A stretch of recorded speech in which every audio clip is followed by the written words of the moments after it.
Hello everyone, and welcome to my channel. Today, we're tackling a topic that can truly transform your space and your mindset: decluttering. If you've ever felt overwhelmed by stuff, don't worry, you're not alone. The idea of decluttering your entire home can feel like a massive project, but I promise, with the right approach, it can be simple, satisfying, and even fun. In this video, I'm going to share 15 life-changing decluttering tips specifically for beginners. These are practical, easy-to-follow steps that will help you reclaim your space and create a home you truly love. So, grab a cup of tea, get comfortable, and let's begin this journey to a clutter-free life together. Our first and most important tip is to start small. Don't try to declutter your entire house in one weekend. That's a recipe for burnout. Instead, pick one tiny area. It could be a single drawer in your kitchen, your nightstand, or a small shelf. The goal is to get a quick win. When you see that one small space looking clean and organized, you'll feel a sense of accomplishment and motivation to keep going. Remember, this is a marathon, not a sprint. Small, consistent efforts will lead to big changes over time. Next up, let's talk about the 4-box method. This is a game changer. As you declutter, get 4 boxes or bags and label them: keep, donate, trash, and relocate. Everything you pick up must go into one of these 4 boxes. Keep is for items you love and use. Donate is for things in good condition that you no longer need. Trash is for broken or unusable items. And relocate is for things that don't belong in the area you're decluttering. This method eliminates indecision and keeps you focused on the task at hand. Tip number 3 is the 1 in, 1 out rule. This is a brilliant way to maintain a clutter-free home once you've done the initial work. The concept is simple. For every new item you bring into your house, one similar item must leave. Buy a new pair of shoes. An old pair gets donated. Get a new coffee mug. An old one goes. This rule prevents clutter from building up again and makes you more mindful about your purchases. It's a powerful habit that will serve you for years. Our 4th tip is the 15-minute daily declutter. Dedicate just 15 minutes every single day to tidying up. Set a timer and go. You'd be amazed at what you can accomplish in such a short amount of time. You could quickly sort through the mail, put away clothes, wipe down a counter, or tidy up the living room. It's not about deep cleaning. It's about maintenance. Making this a daily habit will prevent small messes from turning into overwhelming clutter. Tip 5 is to apply the 80-20th rule, also known as the Pareto principle. In the context of our stuff, this means we typically use 20% of our belongings 80% of the time. Think about your closet. You probably wear the same few favorite outfits over and over, right? Take a look around and identify that 20% you truly use and love. This perspective can make it much easier to let go of the other 80% that's just taking up space. Next, tip number 6. Go paperless as much as possible. Paper clutter is one of the biggest culprits in our homes. Bills, bank statements, junk mail, magazines, it all piles up so fast.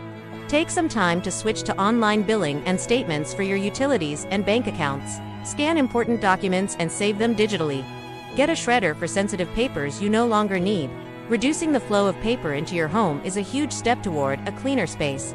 For decluttering your closet, try tip number 7, the hanger trick. This is so simple, yet so effective. At the beginning of a season, turn all the hangers in your closet so the hooks face the same direction outward. As you wear an item, put it back with the hanger facing the normal way inward. After a few months, or at the end of the season, you'll have a clear visual of what you actually wear. It becomes much easier to donate the clothes on the hangers that were never turned. Tip number 8 is to declutter by category, not by room. This is a core principle from organizing expert Marie Kondo. Instead of cleaning out the bedroom, which has clothes, books, and papers, tackle all of your clothes at once. Gather every single piece of clothing you own from all over the house and put it in one big pile. This allows you to see the true volume of what you have and makes it easier to decide what to keep. Do the same for books, papers, and so on. When you're feeling indecisive, use tip number 9, the would I buy this again test. Pick up an item you're unsure about and ask yourself, if I were shopping right now, would I spend my money on this? If the answer is a clear no, it's a good sign that it's time to let it go. This question helps you detach emotionally and evaluate the item based on its current value to you, not on what you paid for it or who gave it to you. For those items you just can't decide on, use tip number 10. Create a maybe box. This is your decluttering safety net. If you're really struggling to part with something, put it in the maybe box. Seal it, label it with a date, say 6 months from now, and store it out of sight. If you don't think about or need anything from that box in those 6 months, you can confidently donate the entire box without even opening it again. Tip 11 is about handling sentimental items. These are often the hardest to part with. Instead of keeping boxes full of old birthday cards, children's artwork, or souvenirs, consider digitizing them. Take high-quality photos or scan them. You can create a digital scrapbook or a dedicated folder on your computer. This way, you preserve the memory without sacrificing physical space. You can keep a few extra special physical items, but you don't need to keep everything. To stay motivated during a decluttering session, use tip 12. Set a timer.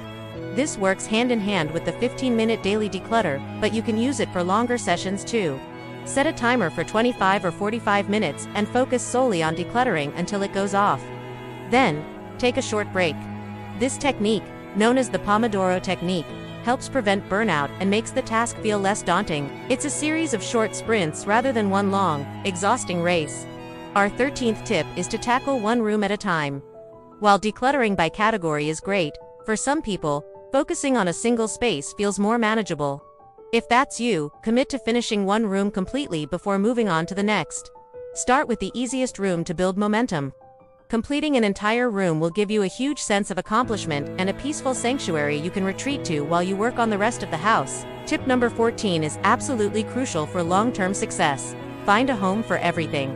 Clutter often happens simply because items don't have a designated storage spot.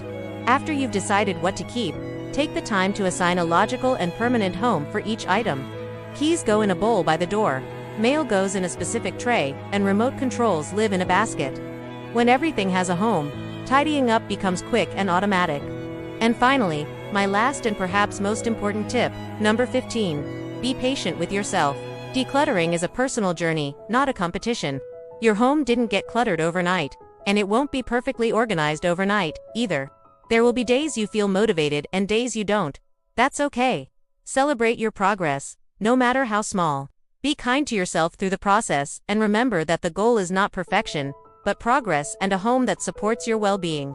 So there you have it, 15 decluttering tips to get you started on your journey to a more peaceful and organized home. I hope you found these tips helpful and feel inspired to begin.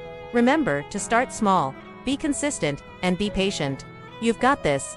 If you enjoyed this video, please give it a thumbs up and subscribe for more content on simple and intentional living. Let me know in the comments which tip you're going to try first. Thanks so much for watching, and I'll see you in the next one.